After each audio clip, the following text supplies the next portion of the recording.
Olá novamente, gente. Vamos agora estudar aqui as chamadas qualidades fisiológicas do som, tá? Isso é muito importante, tá? Eu já vou adiantar aqui que é necessário prestar bastante atenção.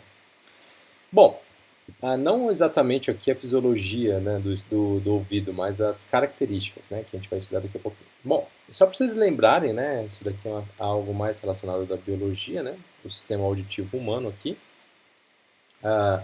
As ondas sonoras provenientes do ambiente externo, né, elas vão chegar aqui nos nossos ouvidos.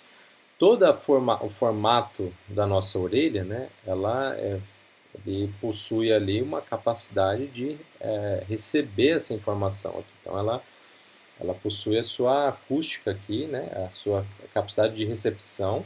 Se for só um buraquinho aqui, a gente não ouviria direito. Isso aqui ajuda a gente a capturar melhor o som também, né? A onda sonora vai entrar, né, porque ela se propaga pelo ar, né, vai entrando no ar aqui dentro, e vai ter aqui três ossinhos muito importantes, que são a bigorna, o martelo e o estribo. Isso daqui é que vai criar aí dentro, pela vibração desses pequenos ossos aqui, né, a vibração aqui dos canais da orelha e tal, né, que vai ah, ali pela membrana, que é um tímpano, né, vai vibrar esse tímpano aqui e a gente vai decodificar isso como um som e o cérebro pega lá e identifica tudo isso bonitinho, tá bom?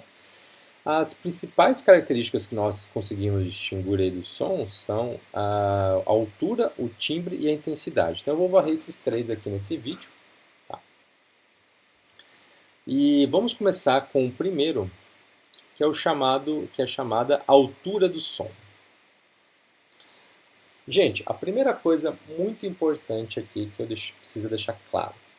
Aqui em física, né, se você está ouvindo lá, você está, né, você colocou, né, pegou aquelas caixinhas de som, eu tenho uma, mas não está aqui. Mas tem uma caixinha de som daquelas Bluetooth, vamos supor, você comprou, né?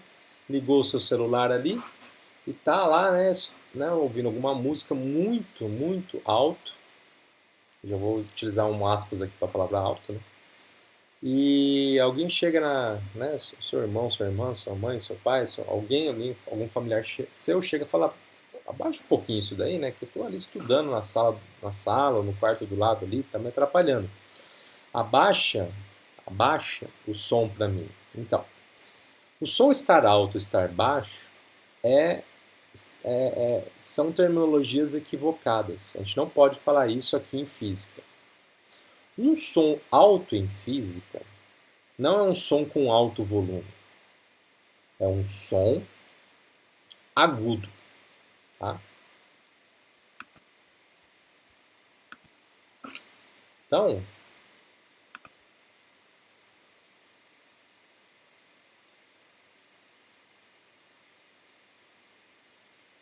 relacionado à altura, né? Um som alto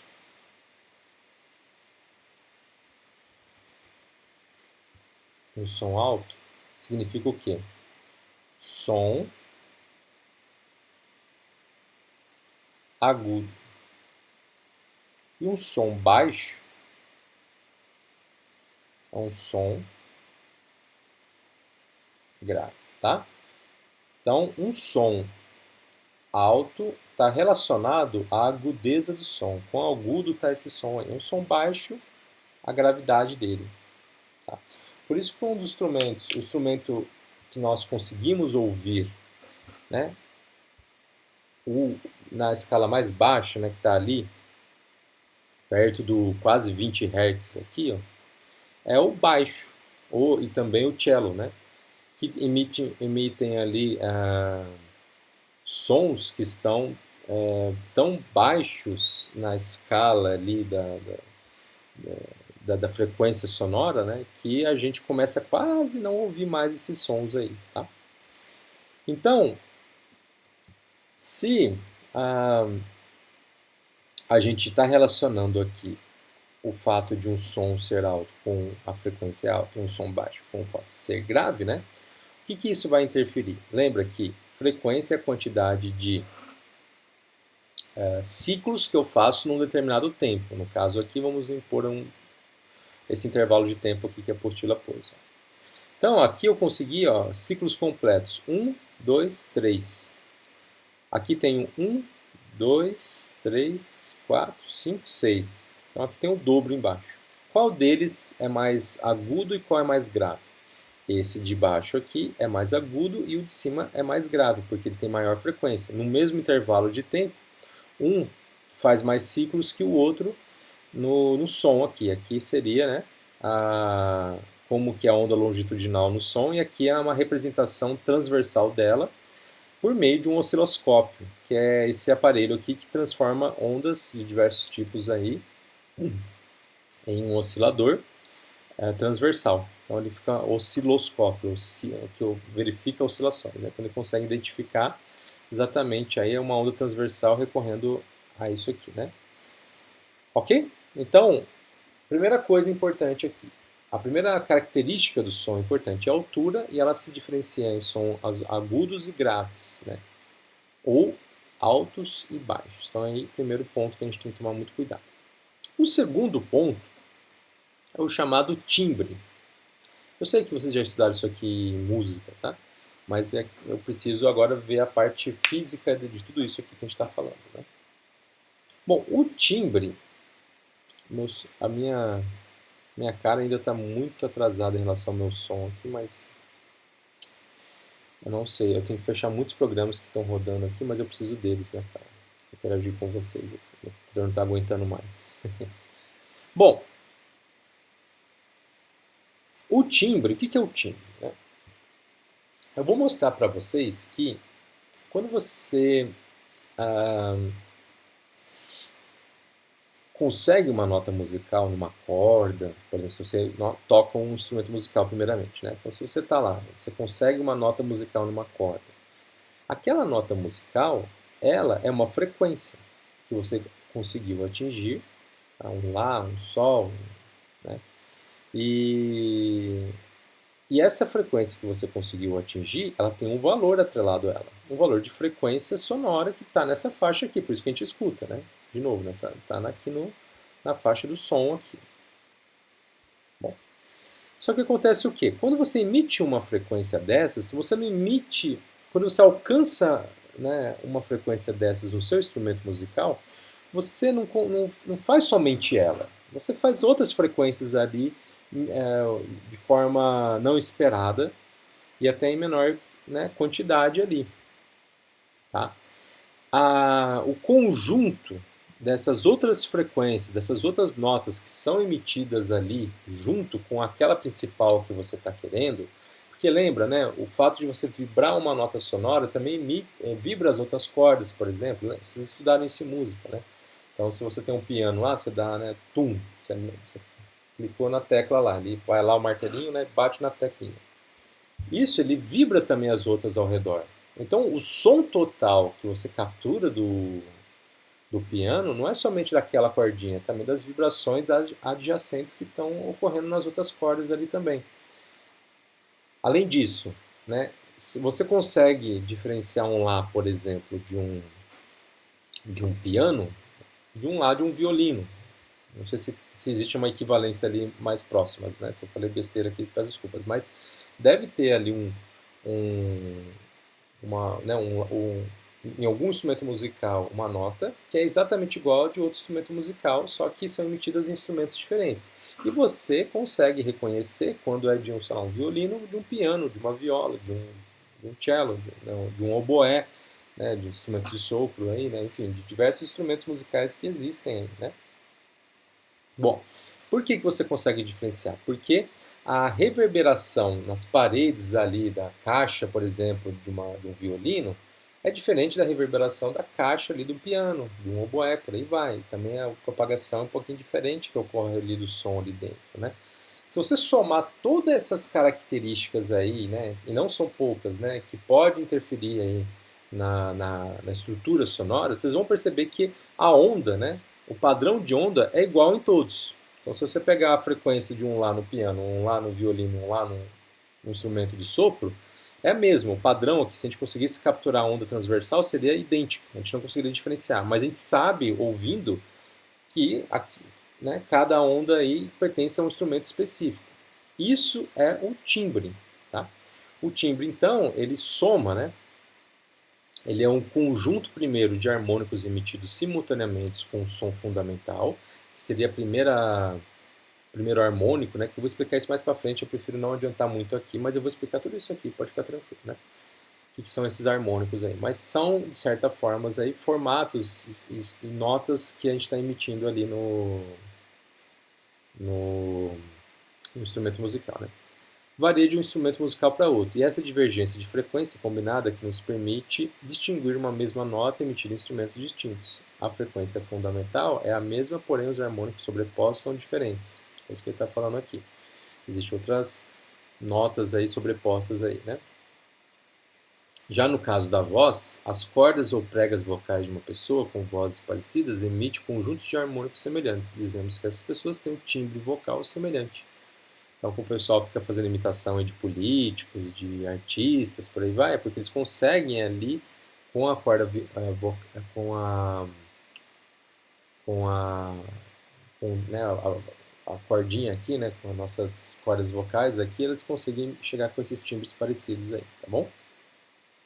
Então, essa é a segunda característica, qualidade, né, fisiológica do som, é a altura e o timbre.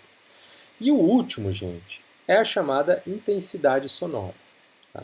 Nesse caso da intensidade aqui,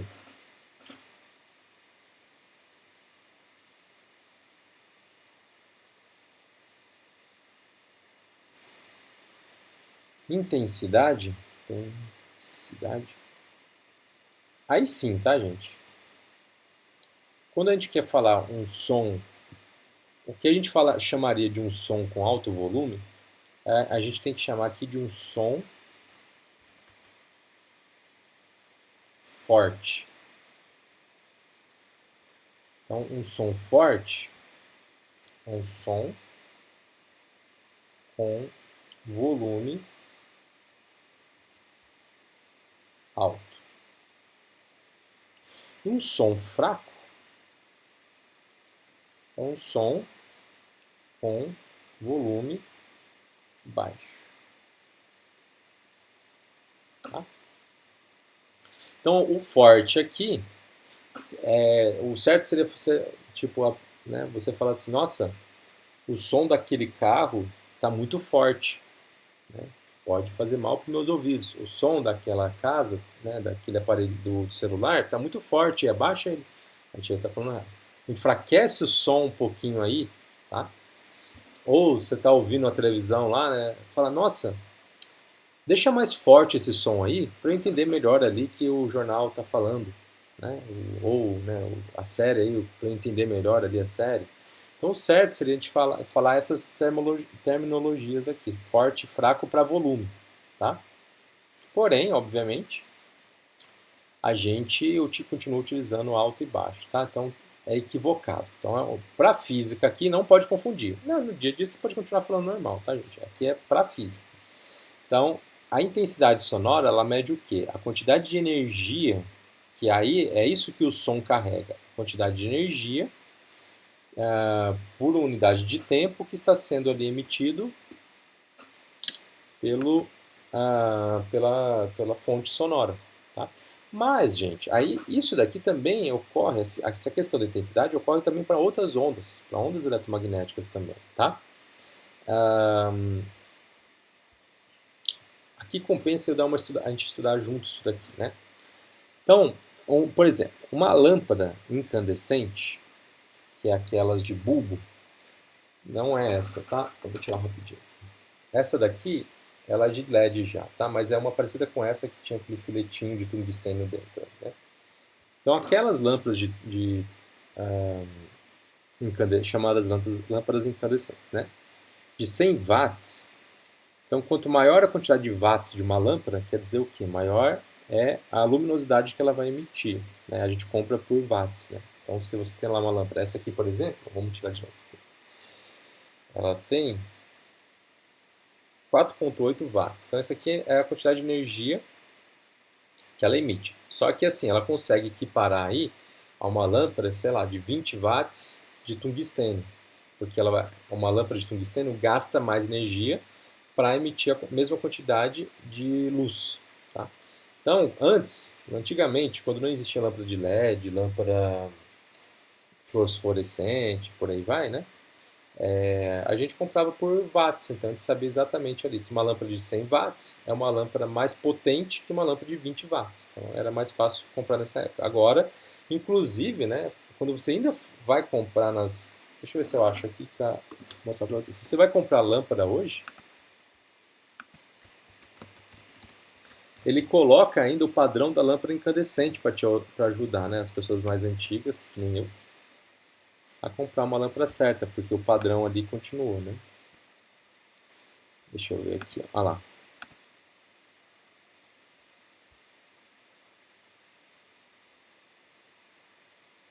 Aí, ó, tá vendo? A maioria faz isso, ó. Essa lâmpada aqui, que na verdade tem uma placa gigante aqui de lâmpada fluorescente, eu acho, né? Não é LED, não sei. Enfim, ela gasta 18 watts, ou seja, 18 joules por segundo, tá?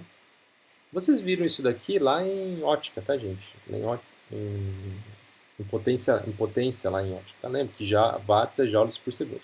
Que equivale a... Tá bem aqui, ó. Não consigo dar mais um. Mas equivale aqui a 105 watts de uma lâmpada de tungstênio ou 36 watts de uma lâmpada incandescente. Então isso aqui acho que é LED mesmo. Tá? Tá aqui na minha cara.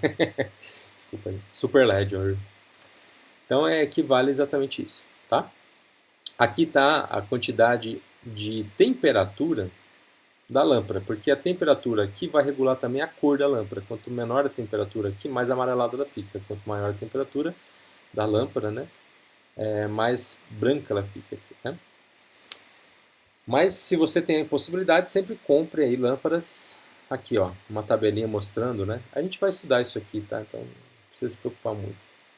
Uma lâmpada de 40 watts equivale a uma lâmpada aqui de LED de 7 watts. Tá? A minha ali é 4,5. Então é mais ou menos isso mesmo. Uns 25 watts aí por aí. Uma lâmpada de 9 watts aqui, 60 watts da incandescente, por aí vai. 100 watts, ó, equivale a 12 de uma LED. Então a melhor de todas é a LED ainda. Então por isso que eles colocam aí nas caixinhas o padrão antigo para justamente a gente, né, até mudar todo mundo aí, esquecer que existe lâmpada de incandescente que foi proibida, né, de ser fabricada.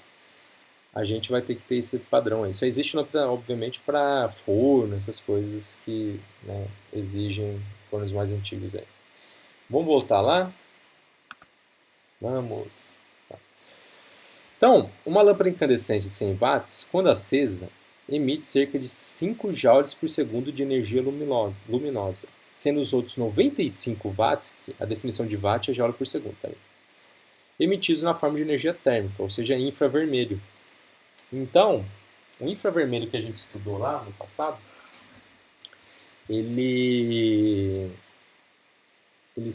a gente consegue enxergar essa energia térmica aí, então ele esquenta bastante, tá? Se aproximarmos a lâmpada de uma folha de papel, a luminosidade na superfície da folha será maior, isso é, a iluminação sobre a superfície da folha será mais intensa. Você pode fazer o mesmo exercício pegando uma lanterninha, né? É isso que eu ia pegar ali, meu celular está longe, né? Mas você pega a lanterninha, quanto mais próximo de uma superfície vai, né, a lâmpada, mais, né, intenso fica ali o brilho, né?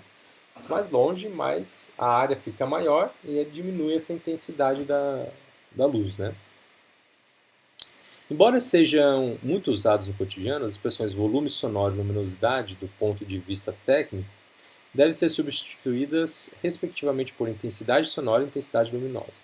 Então é errado falar volume sonoro ou luminosidade quando a gente está falando aqui de lâmpadas, tá? A gente tem que falar intensidade luminosa e intensidade sonora, porque a palavra intensidade está carregada aqui em física com a informação de energia por segundo, ou seja, a potência dela. Tá? Aqui eu já falei do som fraco e som forte. Né? Então, nas situações do alto-falante da lâmpada incandescente, vistas na página anterior, constatamos que tanto a distância da fonte sonora ao observador como a distância da lâmpada à superfície iluminada influem na intensidade da onda recebida. Quanto menor a distância relativa à fonte, mais intensa é a onda recebida para uma mesma potência emitida. Ele falou página anterior, acho que eu pulei alguma coisa então. Né? Acho que é aqui que ele está falando. Então, por exemplo, o Sol, nosso astro-rei, ele, ele emite, ele vai falar aqui um monte de coisa, mas eu já vou resumir aqui para a gente não ficar gastando muito tempo, né? O Sol aqui ele emite uma quantidade de energia luminosa de 4,2 vezes 10 a 26 watts. É muito, muito maior que uma lanterna de 25 watts, né? Só que assim, como o Sol é gigante, mas está muito distante, e toda a energia que ele joga no espaço ali, quando chega na Terra, ainda divide-se pela área da superfície da Terra, né? O que a gente vai ter? A gente vai ter chegando até a gente somente 0,15 watts por centímetro quadrado. Então, a quantidade de energia por segundo, no, numa certa distância, vai ser praticamente igual de uma lanterna que esteja aí iluminando 180, quase 2, quase 1 metro quadrado, 2 metros quadrados, não, 100, 180 centímetros quadrados, tá? Então, por quê? Ó, essa é a fonte. Tá?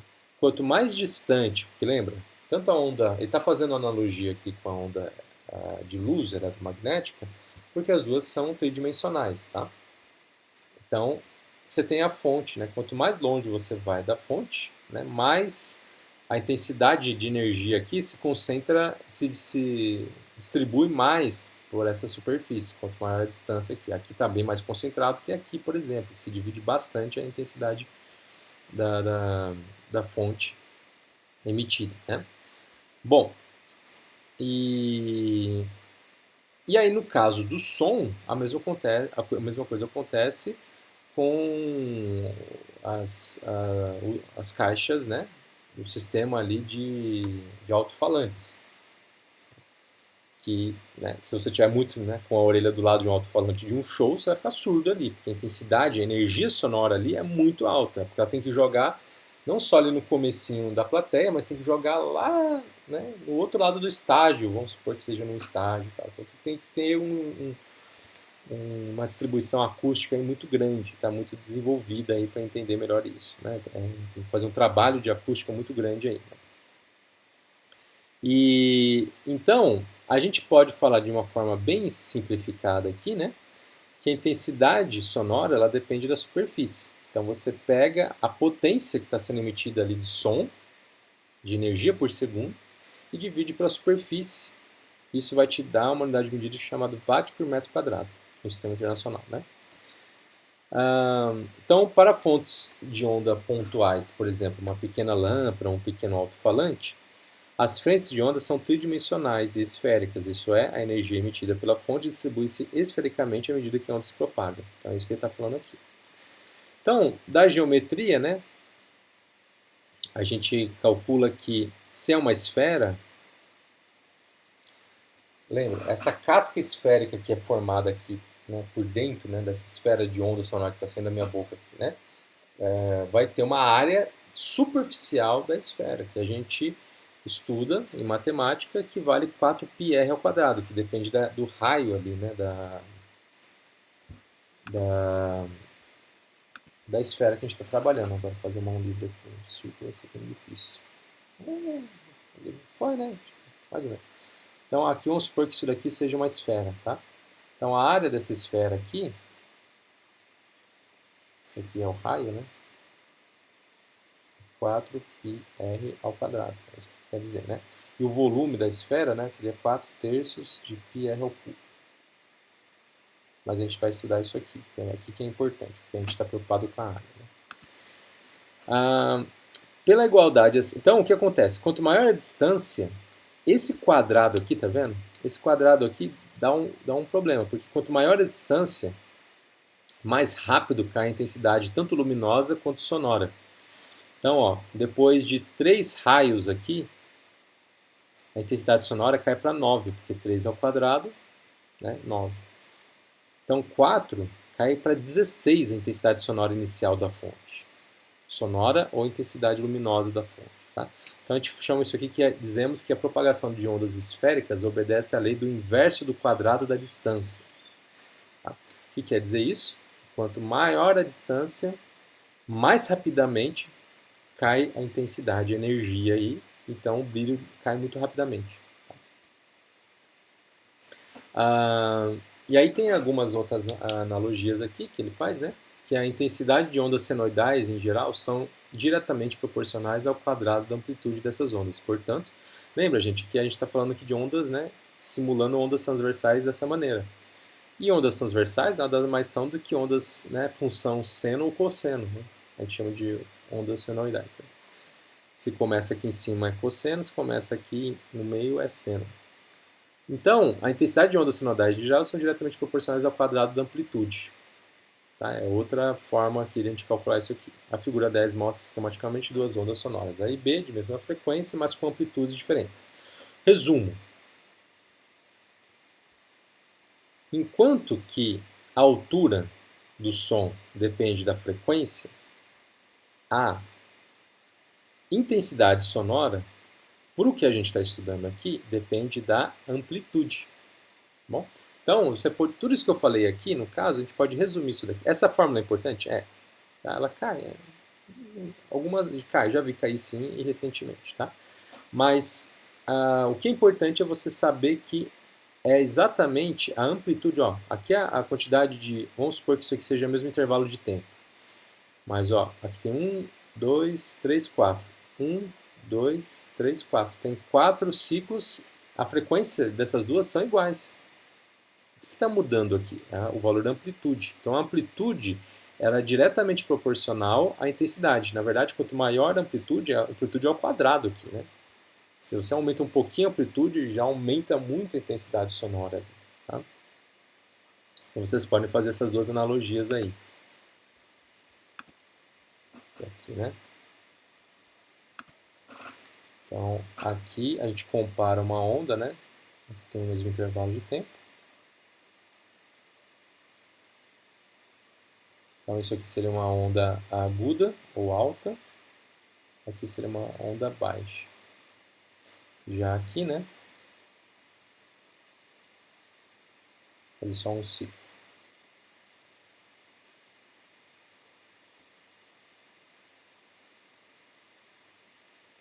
Aqui a gente pode comparar pela amplitude. Só batendo o olho aqui a gente vê a amplitude, aqui a gente vê a frequência por causa da altura aqui, né? Então a altura aqui está relacionada à frequência e a intensidade aqui a gente pode falar que tem relacionada à amplitude, tá bom? Mas e aí, né? Vocês já ouviram falar lá, né? Que tipo, nossa, aquele som ali, né? Ele tá, né? O nível de decibéis, por exemplo, aparece no jornal lá. Né? Hoje o centro da cidade está emitindo um nível de decibéis aqui de tanto valor X, né? Tal, tal. O que é esse decibéis, né? Isso já está relacionado à audição humana. Então é um padrão criado aí, um cálculo criado para a gente entender se um som está muito forte ou muito fraco para aquilo que a gente consegue receber. Porque se eu estou injetando energia no meu ouvido aqui, tá? Essa energia ela pode até mesmo estourar o tímpano, porque é muita energia ali, a vibração vai vibrar muito, né? Porque é amplitude, essa amplitude aumenta muito a vibração, pode estourar ali, né? Então, ó, a audição humana é capaz de captar sons com intensidades que vão do limiar auditivo, que é esse valor aqui, ó, 10 a menos 12 watts por metro quadrado. Então, esse é o mínimo que a gente consegue capturar de som. Tá? Até o limiar da dor, que é de 1 watt por metro quadrado. Então, aqui já está doendo, né, dói o som. Em 1825, o Ernst Weber, né, um alemão aí, fisiologista, propôs uma escala para avaliar a resposta de audição humana a vários estímulos sensoriais, que vai ser a escala decibéis. Né? Ele constatou que as respostas obedeciam a uma função logarítmica, por isso que é decibel. Né? Vou falar agora aqui para vocês. Embora a lei de Weber, como passou a ser chamada, seja aplicável a uma ampla variedade de estímulos fisiológicos, a audição parece ser o sentido que melhor se adapta à lei logarítmica. A lei de Weber para estímulos sonoros pode ser escrita como... Bom, eu vou analisar isso aqui. Uma coisa importante, tá, gente? Lembra que a escala logarítmica, ela... Né, quando a gente faz... Ela pula, né, de potência de 10 para potência de 10. Então aqui é 10 a 0, vai para 10 a 1, 10 a 2. Enquanto a escala sem ser logaritmo, a gente vai fazer um gráfico em 2, 3. A escala logarítmica, né, a gente faz assim. A gente põe o mesmo espaçamento para 10 a 0, aqui para 10 a 1, e para 10 a 2, para 10 a 3. Ou seja, é óbvio que essa quantidade de espaço aqui é 1000. Isso aqui é 1000, gente. Falando de 1000 aqui. Então, daqui, ó, de 100 até 1000, tem um espaço de 900. Isso aqui é 100. Né? Isso é 10, isso é 1. Então, ó, de 10 a 0 a 10 a 1, aqui eu pulei 10 unidades. De 10 a 1 a 10 a 2, aqui eu pulei 90 unidades. E de 10 a 2 a 10 a 3, 900. Só que eu estou usando aqui, ó, a mesma distanciamento. Isso aqui a gente utiliza para logaritmo. Quando você tem dados muito espaçados, o logaritmo ele concentra isso daí. Né? Isso a gente estudou no primeiro ano. Não sei se, quem fez matemática no primeiro ano estudou a função logarítmica no primeiro ano. Ele concentra esses dados aqui, mais propriamente, para visualizar melhor o que está acontecendo. Então, como a escala logarítmica, ela pula, a escala, por exemplo, sísmica, né, de onda sísmica, também é assim. Então, quando fala assim, por exemplo, aconteceu um terremoto de 2.0 na escala Richter, né? A escala Richter é uma escala logarítmica também. Vou mostrar aqui, escala sísmica. Richter. Aqui, ó. Espero que esteja muito pouco definido.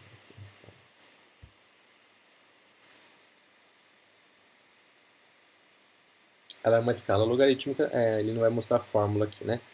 Mas, por exemplo, ó, menos de 3,5 geralmente não é sentido, né? A vibração no caso de terremotos, né? Se eu estou aqui, ó, de 3,5 para 5,4, não se sente, mas causa danos.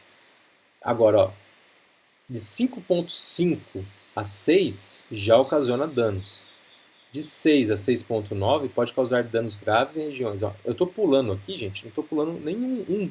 Aqui é meio e aqui é 0,8.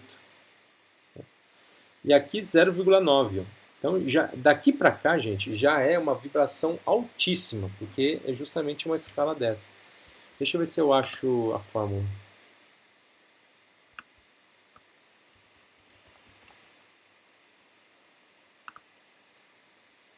Achei.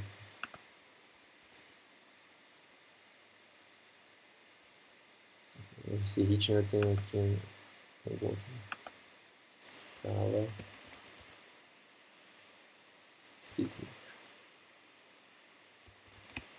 Não sei que sísmica tem acento, tá, gente? Aqui, ó. A escala Richter está relacionada a logaritmo. Isso é isso que eu queria mostrar para vocês aqui. Onde M é a magnitude, a amplitude, máxima amplitude, tal. Tá? Não sei que tem um acento aqui, só para procurar que eu não pus. Tá? Então, a escala de som que ele criou também é desse padrão. Então, se você pular de 1 para 2, você está pulando, na verdade, 10 casas. De 2 para 3, você está pulando 100 casas. Entenderam a ideia? De 3 para 4, você é 1000, quase 1000 vezes maior. Então, por isso que a escala logaritmo ela cria esse falseamento aí, né? Então, como que funciona isso aqui, né? Δn é a variação do nível sonoro percebido quando a intensidade do som ouvida passa de intensidade 1 para 2. Então, isso é o que significa o Δn. Tá? O nível sonoro N é medido em decibel. Na verdade, é que 1 bel é muita coisa. Então, eles dividiram isso aí em 1/10. Então, por isso que está multiplicado por 10 aqui. Por isso que é decibel.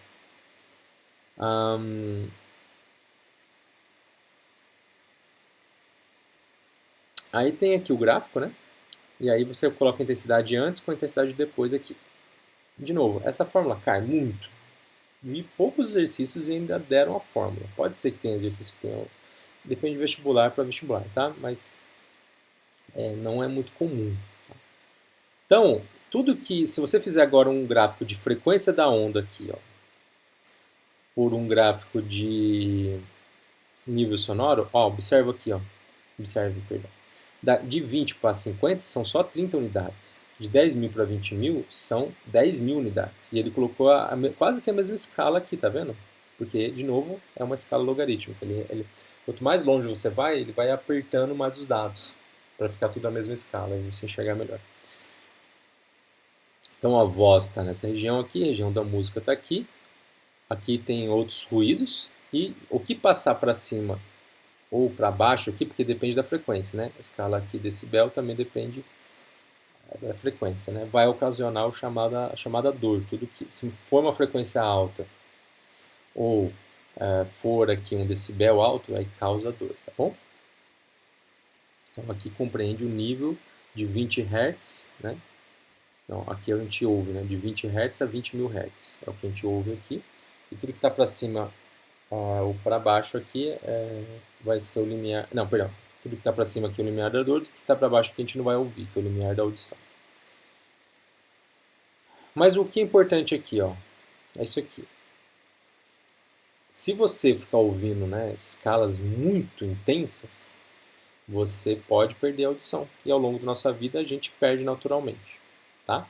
A gente já consegue reconhecer esses de 20 Hz a 20 mil Hz, então, isso daí a gente começa a perder isso daí. Por exemplo, quanto mais velho vai ficando a pessoa, eu não consigo, eu já estou aqui, né, na minha casa dos 30, vocês estão na casa aí dos 10, né? Vocês ouvem aí, por exemplo, 18 mil Hz, 19 mil Hz. Eu ouço, a última vez que eu fiz o experimento aqui, eu estava ouvindo 16 mil Hz. Então, sempre é que eu não vou fazer um programinha aqui para vocês, porque além de ser irritante, né, pode dar algum problema dependendo da caixinha sonora de vocês aí. Pode estourar a caixinha sonora e pode também, né, fazer mal para vocês. Então eu não vou pôr o programinha que geralmente eu ouço para medir isso daí, né? Vou fazer um teste bem rápido, né? Mas aqui, ó, um aspirador, uma pessoa falando, tal, tá nessa escala aqui, ó. Tá?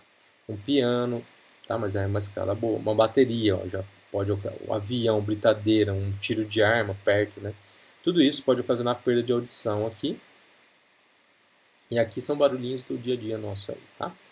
Bom, é isso que eu tinha para falar dessa parte aqui, da fisiologia do ouvido humano.